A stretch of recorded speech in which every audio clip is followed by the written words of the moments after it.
नमस्कार. मी भाऊ तोरसेकर. तुम्ही बघत आहात प्रतिपक्ष. मित्रांनो, कधी कधी तुमचे सहकारी, तुमचे चाहते सुद्धा तुमचं इतकं अतिशयोक्त कौतुक करायला लागतात की ते अतिशयोक्त कौतुक करताना ते नको इतकी तुमची निंदा नालस्ती करून बसतात. आणि मग म्हणायची पाळी येते की बाबा पुरे झालं, घरचं झालं थोडं म्हणतात. आणि तसं नेमकं होत असतं. आणि आज मी जेव्हा बोलतोय त्या दिवशी शरद पवारांचा 85वा वाढदिवस आहे. आणि अशा वाढदिवशी त्यांना शुभेच्छा देताना आपल्या आसपास वावरणारे, जे ते अतिशयोक्ती करणारे चाहते आहेत, त्यांच्यापासून पवार साहेबांनी सावध राहावं, अशा शुभेच्छा त्यांना देण्यासाठी आम्ही व्हिडिओ करतोय. कारण काल परवाचीच गोष्ट आहे, ज्या सोलापूरच्या माळशिरस तालुक्यामध्ये मार्कडवाडी नावाच्या गावामध्ये काल्पनिक किंवा एक ज्याला म्हणतात गावकऱ्यांनी ठरवलेलं मतदान रोखण्यावरून जे नाट्य घडलं, तिथे खुद्द शरद पवार पण जाऊन आले. आणि त्यानंतर शरद पवारांना खडसावण्यासाठी त्यांचे कट्टर विरोधक असलेले सदाभाऊ खोत आणि गोपीचंद पडळकर हे दोन भाजप आणि भाजप प्रणित नेते जाऊन आले. त्यांनी ज्याप्रमाणे किंवा ज्या पद्धतीने हातात चाबूक घेऊन एक म्हणतात ना आसूड मारावे तशी सभा मार्कडवाडीमध्ये घेतली. आणि त्या मार्कडवाडीमध्ये पवारांच्या राजकारणाचे जे ढिडलवडे काढले त्यावर मीडियातून खूप गदारोळ चालू आहे. अगदी भाजपचे प्रदेशाध्यक्ष असलेले चंद्रशेखर बावनकुळे यांना सुद्धा अश्लाघ्य भाषेत होणारी टीका आम्हाला मंजूर नाही अशी म्हणायची पाळी आली. याचं कारण, ज्या प्रकारे सदाभाऊ खोत आणि गोपीचंद पडळकर बोलतात, ती सभ्य पुणेरी सुसंस्कृत अशी भाषा नाहीये. ते अत्यंत गावंढळ भाषेत बोलतात आणि ते आहेतच गावठी. अशी अपेक्षा असते की तुम्ही गावठी असलात तरी तुम्ही अत्यंत सुसंस्कृत साजूक तुपातलं बोललं पाहिजे. ते त्यांना शक्य नाहीये. ते त्यांना शक्य नाही. पण त्यांनाच शक्य नाही असं आहे का? शेवटी गंमत अशी असते की ज्या वेळेला जिथे बोलायला उभं राहतात, कोणही बोलायला उभं राहतं, तेव्हा तो आपल्या स्टाईलने आपल्या शैलीमध्ये बोलत असतो. मग ते शरद पवार असोत, सुप्रियाताई असोत किंवा सक्षणा सलगर असो, गोपीचंद पडळकर असो किंवा सदाभाऊ खोत असो.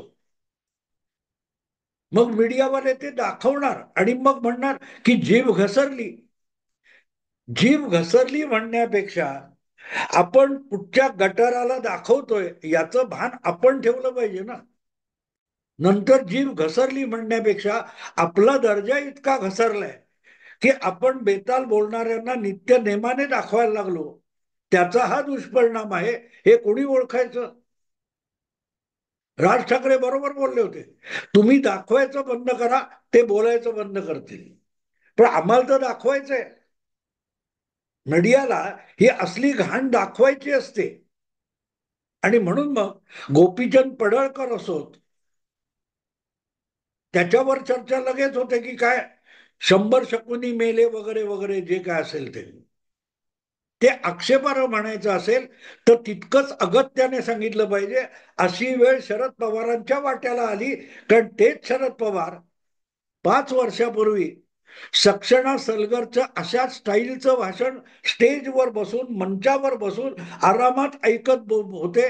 त्यांनी ते रोखायचा सुद्धा प्रयत्न केला नाही. नंतर अजितदादांनी सक्षणा सलगरवर आक्षेप घेतला होता, ही बाई काय बोलते, काय बोलते ही बाई. तो दिल्लीचा फुटाणा, मुंबईचा वटाणा, देशाचा पंतप्रधान आणि राज्याच्या मुख्यमंत्र्याला असल्या अश्लाघ्य भाषेत बोलणं गैरलागू आहे हे ठणकावून सांगणाऱ्या पवाराचं नाव शरद नाहीये, सुळे नाहीये. त्या पवाराचं नाव अजितदादा आहे. आणि अजितदादांनी तिथल्या तिथे सक्सेना सलगरचे कान उपटले होते आणि असंही सांगितलं होतं की साहेब बसलेत या मंचावर.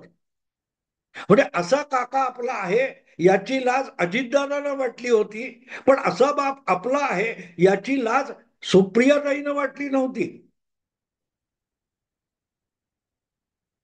उलट अजितदादांनी त्याच भाषणात सांगितलं की सुप्रियाला बोललो ही मुलगी काय बोलते, तर सुप्रिया म्हणते ग्रामीण भागात अशीच भाषा कळते. त्यामुळे आज सक्सेना सलगरच्या शैलीमध्ये आणि सक्सेना सलगरच्या भाषेमध्ये गोपीचंद पडळकर किंवा सदाभाऊ खोत बोलत असतील तर त्यांच्याकडे सुप्रिया ताईंनी दिलेलं प्रमाणपत्र आहे हे असं ग्रामीण भागात बोलायचं असतं. शरद पवारांविषयी अश्लाघ्य भाषेमध्ये भाजपचे आमदार गोपीचंद पडळकर मार्कडवाडीमध्ये बोलले तर त्याला चंद्रशेखर बावनकुळे यांच्या प्रमाणपत्राची गरज नाही. आपल्या बापाविषयी कुठल्या भाषेत बोललं पाहिजे याचा आवश्यक असलेली परवानगी सदाभाऊ खोत आणि गोपीचंद पडळकर यांनी सुप्रियाताईंकडून घेतलेली आहे. आणि म्हणूनच गोपीचंद पडळकर जे बोलले ते जीभ घसरली म्हणता येत नाही. ग्रामीण भाषात अशाच घसरलेल्या जिभेने बोलावं लागतं असं सुप्रियाताईंचं म्हणणं आहे. आणि खुद्द शरद पवार सुद्धा तसं बोलत असतात. तुम्हाला आठवतं 2014च्या लोकसभा निवडणुकीचे निकाल लागल्यानंतर शरद पवार काय बोलले होते भाजपला बहुमत मिळाल्यानंतर? आपल्याकडे ग्रामीण भाषेत म्हणतात ना, आंधळ्याचा हात कुठे. ही भाषा शरद पवारांची होती. गोपीचंद पडळकर यांची भाषा घसरली असेल तर त्या घसरगुंडीचं नाव शरद पवार आहे हे मीडियाने आणि चंद्रशेखर बावनकुळे यांनी विसरता कामा नये. कारण अशा भाषणांना अगत्याने दाखवलं जातं, गर्दी जमून ऐकवलं जातं. तर आपण सुद्धा राजकारणात शरद पवारांसारखं यशस्वी व्हायचं असेल आणि जाणता नेता बनायचं असेल तर आपल्याला सुद्धा घसरगुंडीवर बसता आलं पाहिजे असं मानून गोपीचंद पडळकर भाषण देत असतील, सदाभाऊ खोत बोलत असतील तर त्यांची पाठ थोपटावीच लागेल. निदान पवार समर्थकांनी तरी पाठ थोपटली पाहिजे. पण असो, ज्या गावच्या बोरी त्याच गावच्या बाबडी असं पण म्हणतात. तेव्हा शरद पवार जेव्हा असं बोलतात किंवा सुप्रियाताई सक्सेना सलगरची पाठ जेव्हा थोपटतात तेव्हा गोपीचंद पडळकर यांना घसरले वगैरे म्हणता येणार नाही. ही असली संस्कृती महाराष्ट्राच्या राजकारणात कोणी आणली त्याचं हे उत्तर आहे. कधी चुकूनही चंद्रशेखर बावनकुळे असोत, चंद्रकांत दादा पाटील असोत किंवा देवेंद्र फडणवीस असोत, त्यांनी अशी भाषा वापरली आहे का? नाही वापरली ना. पण त्यांना टरबुजा, फडतूस, गद्दार काय काय वाटेल ते शब्द उद्धव ठाकरे वापरतात ते अगत्याने दाखवणारे असतात. त्या सगळ्यांकडून प्रमाणपत्र घेऊन त्यांची शाबासकी घेऊनच मार्कडवाडीमध्ये गोपीचंद पडळकर पोचलेले असतात आणि म्हणूनच ते तसं बोलत असतात की 100 शकुनी मेले, 100 शकुनी मेले ही भाषा तिथून येते. जेव्हा त्याला जीभ घसरली वगैरे असलं काहीतरी खोलचट उत्तर देण्यात अर्थ नाही. खोलचट उत्तर आहे. मुद्दा असा आहे की शरद पवारांनी जे पोचलंय किंवा जे पेरलंय ते उगवतंय. आम्ही असल्या लोकांची कुस्ती लढायची का किंवा आंधळ्याचा हात कुठे असं म्हणतात, ही भाषा शरद पवारांनी सुरू केली.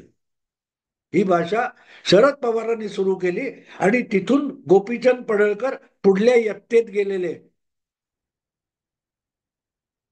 आणि सुप्रियाताईंना आवडेल असंच भाषण केलं पाहिजे. शरद पवारांचा वाढदिवस जर जवळ आलेला आहे तर आपल्या पित्याचा 85वा वाढदिवस साजरा करायचा, तर सक्षणा सलगरच्या 2 पावलं पुढे जाणारा कोणतरी वक्ता मार्कडवाडीत गेला पाहिजे, ही तर कदाचित सुप्रियाताईंची इच्छा असेल.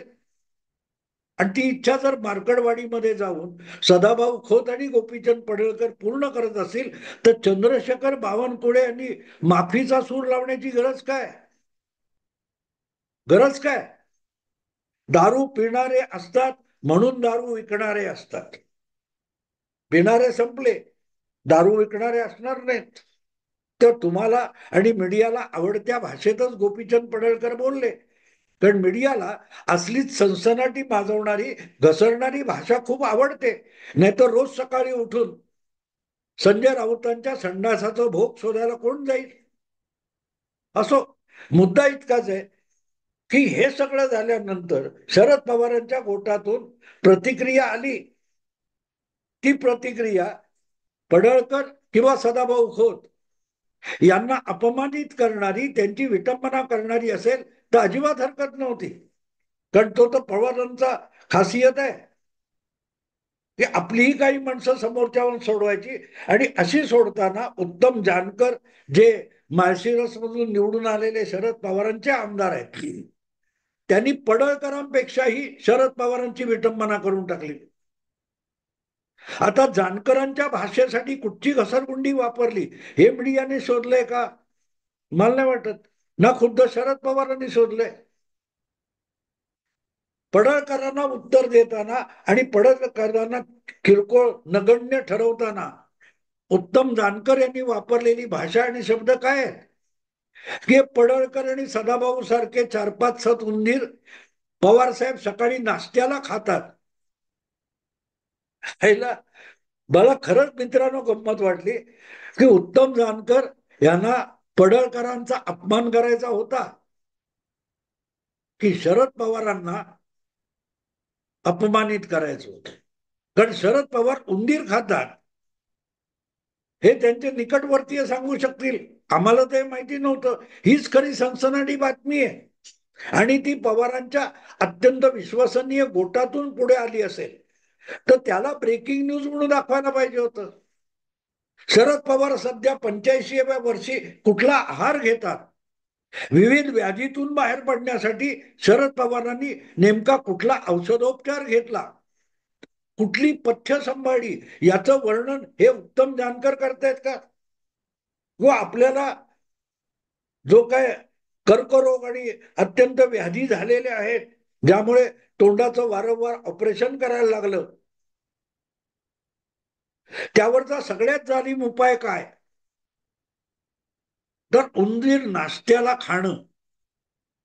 सुप्रियाताई नाही का संकष्टीचा मुहूर्त साधून त्या मटण खातात, किंवा शरद पवार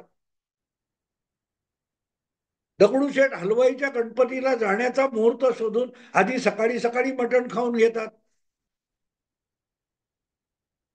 तसं कर्करोगावरचा आहार म्हणून उंदरांना फस्त करावे असा काही उपाययोजना किंवा उपचार शरद पवारांनी घेतलाय का? कारण सांगणारे ग्रस्त हे पवार विरोधी नाहीयेत. ते तर पवारांचे चाहते आहेत, शरद पवारांचे समर्थक आणि अनुयायी आहेत. त्यांच्याच पक्षातर्फे विधानसभेत नुकतेच निवडून आलेले आमदार आहेत उत्तम जानकर. आणि त्यांनी अगदी हसत हसत सांगून टाकलं की पडळकर आणि सदाभाऊ खोत यांच्यासारखे 5-7 उंदीर पवारसाहेब सकाळी नाश्त्यालाच खातात. मग दिवसा हत्ती खातात की गाढव खातात हे पण सांगायला पाहिजे होतं. नाश्त्याला जो माणूस उंदीर खातो तो दुपारच्या जेवणाला काय आणि रात्रीच्या जेवणात काय घेतो भोजनामध्ये, हा सुद्धा एक संशोधनाचा विषय असेल. मला वाटते उत्तम जानकर यांना एबीपी माझाच्या वाहिनीने आपल्या काय ते माझा कट्ट्यावर बोलून खास मुलाखत घेतली पाहिजे की आहारातलं पथ्य काय आहे. दीक्षित डाएट म्हणतात, तसं जानकर डाएट नावाचा एक प्रोग्राम एबीपी माझाने कट्ट्यावर, किंवा ते आणखीन कोण असतील चावडी बिवडी करणारे, धुरळा उडवणारे, त्यांनी जानकर यांचं हे विशेष ज्ञान आहे. हे अनेक व्याधीग्रस्तांना उपयोगी पडणार आहे. कर्करोगाने ग्रस्त झालेल्यांसाठी उपयोगी आहे. की उंदीर खाण्याचे फायदे काय. मला आठवतं 1977 साली जेव्हा मोरारजी देसाई देशाचे पंतप्रधान झाले, तर त्यांच्याविषयी एक अफवा होती, एक कुजबूज असायची की मोरारजी देसाई स्वतःच मूत्रप्राशन करतात. मूत्रप्राशन करतात. आणि त्याचा इतका गवगवा झाला होता की मोरारजी देसाई 77 साली देशाचे पंतप्रधान झाल्यानंतर मूत्रप्राशन आणि त्याचे फायदे यावर प्रचंड उहापोह माध्यमातून झालेला होता. शिवांबू चिकित्सा असं त्याचं नाव दिलेलं होतं, शिवांबू चिकित्सा. तेव्हा आज जर देशामध्ये अतिशय नावाजलेले मोठे मोठे लोक, कोणी कलाकार आहेत, कोणी राजकारणी आहेत, आपल्याकडे आता मुक्ता टिळक असतील किंवा आणखीन काही राजकीय नेते, अतुल परचुरे सारखा कलावंत, हे कर्करोगाचे बळी ठरलेले आहेत. अशा दुर्धर रोगातून बाहेर काढण्यासाठी उंदीर नावाचा आहार किती उपयुक्त आहे हे जर उत्तम जानकर सांगणार असतील तर त्याचे वेगवेगळ्या वाहिन्यांनी मुद्दाम खास कार्यक्रम ठेवले पाहिजेत. पण उत्तम जानकर यांची जीभ घसरली का, हे कुठच्या चॅनेलवर ऐकलं नाही. किंवा उत्तम जानकर जे बोलले त्याचं त्याचं वैषम्य किंवा दुःख राष्ट्रवादी शरद पवार गोटातल्या कुठच्या नेत्याने केल्याचं ऐकलं नाही. बावनकुळे यांनी मात्र घाई करून पडळकर यांना गप्प करण्याचा प्रयत्न केला किंवा त्यावर थातूर मातूर उत्तर देण्याचा प्रयत्न केला. पण हा संशोधनाचा विषय, ही भाषा येते कुठून. खरंच मित्रांनो मी सांगतो की पवारांचा वाढदिवस आहे, वय वर्षे 75-85 झाल्यानंतर देखील ज्या पद्धतीचे हास्यास्पद प्रयोग आणि वक्तव्य शरद पवार करत असतात, त्यानंतर वयाची 85 वर्ष गाठलीत की अजूनही 25शीत माणूस आहे अशी शंका येते. अशी शंका येते. आणि 25 आणि 85चा हिशोब केला तर पुढली 60 वर्ष सोडली तर माणूस जो पोरकटपणा 25शीत करत होता तोच आजही करत असेल, तर वयाची वर्ष नुसती घड्याळातून निघून गेली आणि शेवटी घड्याळही राहिलं नाही. मित्रांनो, मुद्दा इतका साधा सरळ आहे की उत्तम जानकर यांचे कान शरद पवार किंवा त्यांच्या पक्षातल्या कोणी सुप्रियाताईंनी वगैरे उपटलेत का. पडळकर चुकीचं बोलले असतील, अशी भाषा वापरायला नको हेही मान्य आहे. पण त्याला उत्तर देताना शरद पवार असले उंदीर खातात हे म्हणून जानकरांनी जी काय शरद पवारांची या वयात विटंबना केली आहे त्यांना जाब कोणी विचारायचा का. तो सुद्धा चंद्रशेखर बावनकुळेंनी विचारायचा. बावनकुळेंनी पडळकर खोतांचे कान उपडले, पण जानकरांचे कान कोण उपडणार. अशी वेळ असते की ज्यावेळेला सुप्रियाताईंनी बोललं पाहिजे पण त्या चिडी चूप, त्या चिडी चूप.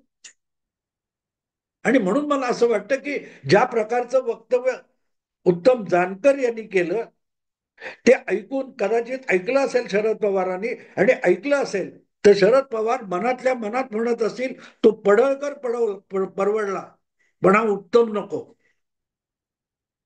कारण ह्याने आपल्याला उंदीर खाणारा बनवून टाकलं. आणि उंदीर खाणारा म्हटल्यानंतर माझ्या मनात शंका आली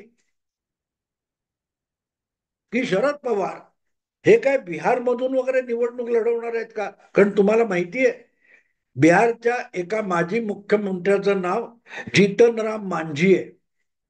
आणि जीतनराम मांझी यांची जी जात आहे त्याला मुसाहारी म्हणतात. मुसाहारी म्हणजे जी दलितांमधली अगदी पिछडी जमात मानली जाते आणि जे शेतातले उंदीर पकडून शेत उंदीर मुक्त करून देण्याची कामं करतात त्यांना मुसाहारी म्हणतात. ते शेतातले उंदीर पकडून बिळं उकडून उंदीर पकडतात आणि उंदीर खातात सुद्धा असं म्हटलं जातं. तेव्हा अशांचं काही संघटन करून बिहारमध्ये निवडणूक लढवायची काय प्लॅनिंग शरद पवारांची आहे का. काय मित्रांनो, माणसं हास्यास्पद स्वतःला करून येतात. जे लोक उत्तम जानकर सारखा माणूस हाताशी बाळगतात आणि आपला पठ्ठ्या बनवतात, त्यांची विटंबना करायला पडळकर किंवा सदाभाऊ खोत यांची गरजच नसते. आपली निंदा नालस्ती करणारी शरद पवार स्वतःच्या पदरी बाळगतात, एवढाच त्याचा अर्थ काढू शकतो आपण. पवारांच्या 85व्या वाढदिवशी त्यांना उत्तम जानकर लखलाभ ठरवत. एवढंच बोलून थांबतो. आवडलं लाईक करा, शेअर करा आणि प्रतिपक्षाला सबस्क्राईब करा. नमस्कार.